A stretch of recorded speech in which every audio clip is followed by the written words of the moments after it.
Creo que tenemos desde hace ya unos minutos esperando a Luis Rodrigo de Castro, Relaciones Internacionales del CEU, al otro lado de la pantalla. Luis, ¿qué tal? Muy buenas. Hola, buenas tardes, ¿qué tal? Ni un día tranquilo, ¿eh? Parece ser que sí. Ni un día tranquilo. También está ahí Ezequiel Vistoletti, doctor en Ciencia Política, profesor de Relaciones Internacionales allí en Alemania. Muy buenas noches también, Ezequiel, ¿cómo estás? Saludos, un placer acompañarlos. Bueno, a los dos, Luis Rodrigo, Ezequiel, ¿qué está pasando y por qué, si ha sido un accidente, Rusia busca con ahínco hacerse con esos restos del UAV? Bueno, pues eso está claro, ¿no? Aunque no haya habido ningún problema o haya sido un choque fortuito, tanto el dispositivo ruso como el americano tienen tecnología.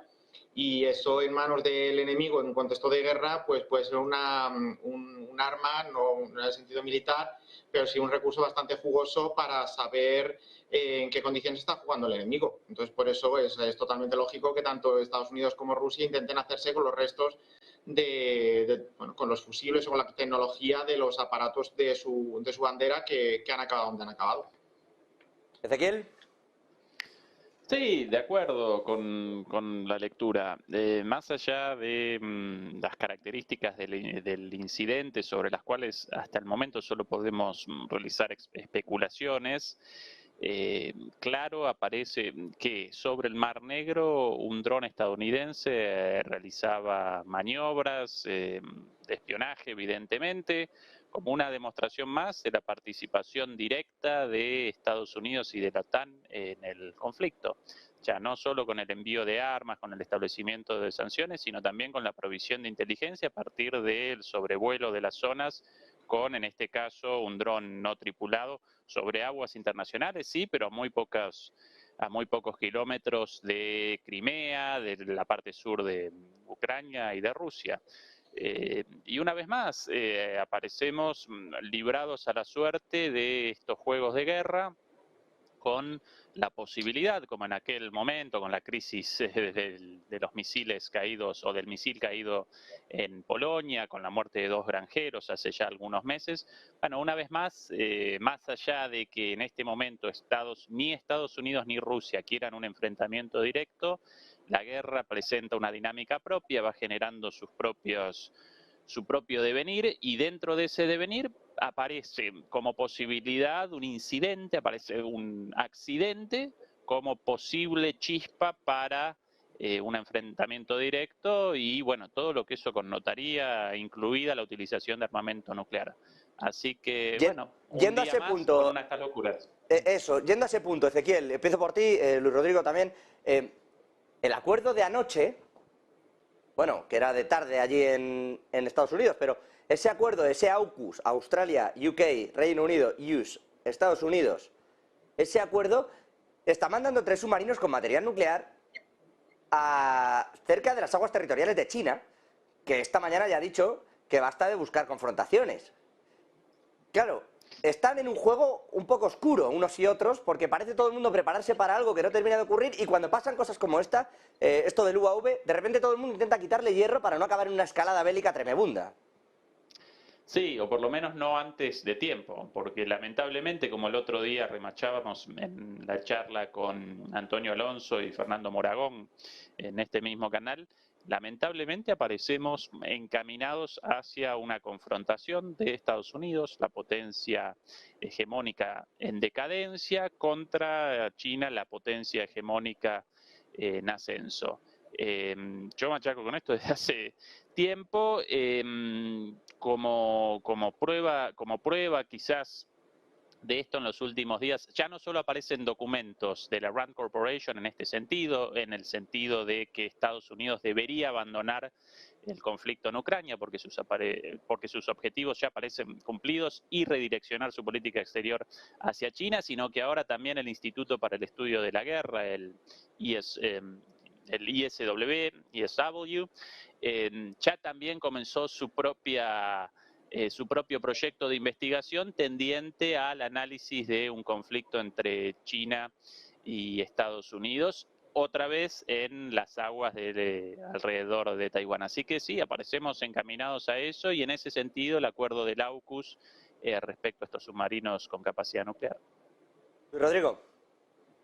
Sí, bueno, yo aquí difiero un poco. Creo que Estados Unidos, bueno, yo no lo veo tanto como parte de un mismo proceso. Yo creo que son diferentes dinámicas. Por un lado tenemos el conflicto ucraniano. Estados Unidos, más allá de que pueda ser considerado una potencia en decadencia, es un término que llevamos escuchando bastantes años, pero que ahí sigue continuando, ¿no? Estados Unidos con un papel relevante en la escena internacional. De hecho, en el conflicto ucraniano, bueno, pues es el principal sostenedor del gobierno de Zelensky frente a las dudas de algunos de los países europeos. Yo lo que veo aquí son dos situaciones conectadas, pero yo no diría que son parte del mismo escenario, ¿no? Por supuesto, estamos en una partida internacional de ajedrez. Al final, bueno, pues Rusia, Estados Unidos están jugando sus cartas. Estados Unidos pues está con este acuerdo con el AUKUS también. China está, bueno, pues jugando también sus bazas con algunos países de su entorno, pero yo lo que veo aquí es un apéndice, ¿no? El conflicto de Taiwán yo lo veo como un apéndice o como un posible apéndice del conflicto en Ucrania. Lo que se está jugando en Ucrania es si mantenemos la vigencia de los postulados del derecho internacional o no. Es decir, si cuando unas fronteras están reconocidas internacionalmente, posteriormente el uso de la fuerza puede cambiarlas, es algo que cambiaría totalmente el escenario y el tablero de juego en el que nos hemos estado moviendo desde el fin de la Segunda Guerra Mundial. China está expectante. Si Rusia tiene éxito y consigue pegarle ese bocado territorial a Ucrania en base o contrariamente a lo que se espera precisamente para mantener la vigencia de estos postulados del derecho internacional posterior a la Segunda Guerra Mundial, bueno, pues China podría intentar hacer lo mismo con Taiwán, y aquí pues obviamente Estados Unidos está intentando mantener un poco a raya a China, avisándole de alguna manera. Bueno, aquí tenemos estos submarinos, a la visita de algún líder, la presidenta de Taiwán, el verano pasado la presidenta Nancy Pelosi de la Cámara de Representantes a Taiwán. Es decir, hay una serie de movimientos intentando dejar clara cuál es la postura de cada uno de ellos ante un posible apéndice, continuación o spin-off del conflicto de Ucrania en Taiwán, precisamente, como digo, porque si China ve que Rusia consigue ganar territorios en base al uso de la fuerza, bueno, pues a medio plazo yo creo que no sería nada descartable que China pudiera incluso recurrir al uso de la fuerza en el caso de Taiwán. Y Taiwán, bueno, pues es un aliado bastante estrecho de Estados Unidos, y Estados Unidos lo que está haciendo es dejar clara cuál es su posición tanto en un caso como en otro. Absolutamente. Por terminar con el asunto del dron y lo ocurrido, a los que os incorporáis ahora a Negocios Televisión, un caza ruso ha chocado con un dron, hasta aquí la versión oficial de ambas partes, cuidado, que reconocen que efectivamente son unas maniobras raras, de hecho desde Estados Unidos, que no deben de dar credibilidad total a que haya sido un choque fortuito, han dicho que el caza ruso realizó unas extrañas maniobras poco profesionales y bastante inseguras cerca del dron. El caso es que ha chocado con la hélice, ha destrozado el dron ha terminado siendo derribado en el Mar Negro. Hay un Black Hawk desde Rumanía que ha salido echando mistos a intentar interceptar los restos del UAV. Aseguran distintos medios rusos que ya hay filtraciones de las radios de los propios pilotos diciendo que ya han cogido esos restos del UAV por parte de Rusia. En eso está la situación ahora mismo con respecto al dron. El dron, acerca de lo que apuntabais Luis Rodrigo, Luis Rodrigo, el dron volaba en un espacio aéreo internacional. Lo digo porque no es ni necesita en teoría el permiso tampoco de Rusia a este respecto. Lo que es raro es que termine siendo derribado, más allá de toda duda. Que Estados Unidos, decía Ezequiel, no cabe duda de que está en la zona, ¿no? Evidentemente que está intentando sobrevolar por Ucrania, que está realizando una serie de operaciones. Bueno, efectivamente no cabe duda de que Estados Unidos tiene esa presencia, no lo niegan desde el Departamento de Defensa. Dice John Kirby, desde Estados Unidos, que no hay problema con eso y que no hay nada, ni ninguna ley que le impida sobrevolar, ni necesitan el permiso ruso para sobrevolar el espacio aéreo internacional. Por cerrar este círculo y preguntaros sobre otro asunto que Vladimir Putin también ha dejado alguna que otra perla al presidente ruso esta tarde, y quiero comentárosla, pero por cerrar este asunto, ¿cómo pensáis que se va a cerrar esta crisis y qué pensáis de esa explicación también de John Kirby? Bueno, comienzo yo. Ah, bueno, efectivamente, tanto en aguas internacionales como en cielos internacionales, los países no deben solicitar autorización. Ahora, ¿por qué razón aparece un dron de inteligencia estadounidense muy cerquita del conflicto? Eh, Así que ni lo uno ni lo otro, y bueno, este conflicto será desactivado. Ahora, respecto a la visión de que Estados Unidos participa en la guerra en defensa del derecho internacional y esta perspectiva tan simpática de la Liga de la Justicia en defensa de la democracia contra Skeletor, Mumra y Lex Luthor del otro lado, personificados por Xi Jinping, Putin y algún otro líder no occidental, representa a esta altura de partido algo verdaderamente sin sustento. Si realmente Estados Unidos apareciese en defensa del derecho internacional, entonces no habría perpetrado la invasión a Irak, no habría realizado también los bombardeos y su invasión en Afganistán antes del mandato de las Naciones Unidas, lo mismo con respecto a Kosovo, Vietnam, y uno podría así retroceder en el tiempo, hasta el inicio de la hegemonía estadounidense en el mundo. Respecto a lo otro, quizás ahí sí aparezca algo más de seriedad en el planteo de mi compañero al otro lado.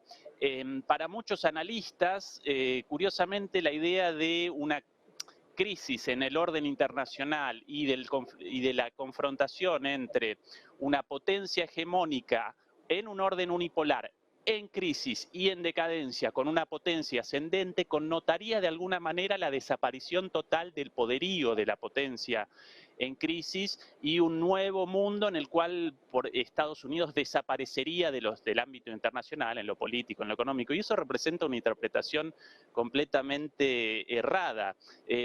Si lo queremos conceptualizar de alguna manera un poquito más similar, el propio descenso o el propio declive de Reino Unido en su momento y su reemplazo por Estados Unidos presenta una analogía mucho más aplicable a este caso. ¿Qué está desapareciendo? No está desapareciendo Estados Unidos como poder económico, político, cultural, sino que está desapareciendo el orden unipolar en el cual Estados Unidos podía determinar el comienzo de un conflicto en cualquier lugar del mundo, establecer sus reglas, establecer el modelo económico sin la más mínima contrapartida, sin el más mínimo contrarresto de parte de ningún otro poder en el mundo. Bueno, como están apareciendo otros poderes, China el más importante de ellos, pero no solamente China, también la India, también Rusia, incluso potencias regionales, entonces sí, ahí presenciamos ese cambio y esa crisis en el orden hegemónico y un enfrentamiento entre una potencia en decadencia y otra en ascenso. Pero esto no connota que los Estados Unidos van a desaparecer como potencia mundial, ni mucho menos. En juego aparece otra cuestión, aparece la posibilidad de ese reordenamiento del orden mundial de una manera más o menos pacífica o a través de una guerra mundial, como en la gran mayoría de los cambios de órdenes mundiales en el pasado, en cuyo caso presenciaríamos el inicio de una guerra entre potencias nucleares y una situación verdaderamente impredecible.